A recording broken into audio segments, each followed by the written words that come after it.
may pag-ayos akong nakikita, guys. Communication is the key. Baka kasi merong balita, sabi ko nga impormasyon, kahit over the net lang ito, may pag-uusap akong nakikita. May pagtanggap sa sitwasyon kung ano man yan. Na-deserve nyo ngayong last month of the year, guys. Pagpapatawad, pagtanggap, may ganda. Yan, kayo naman, more me time naman ang papaangatin, magpapaganda. Baka ito yung pinaka-advice ni The Empress. Magpapaspa, magpapasalon, deserve niya yan. Sa inyong paraan kung paano kayo makakahinga or kung paano naman kayo masasatisfy. Okay, physically, mentally, emotionally, bigyan nyo ng something ang inyong mga sarili. Yes.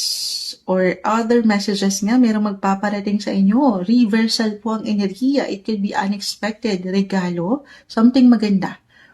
Or even mamahalin. Why not? Yung sa Venus energy na kukuha natin, guys. Pages.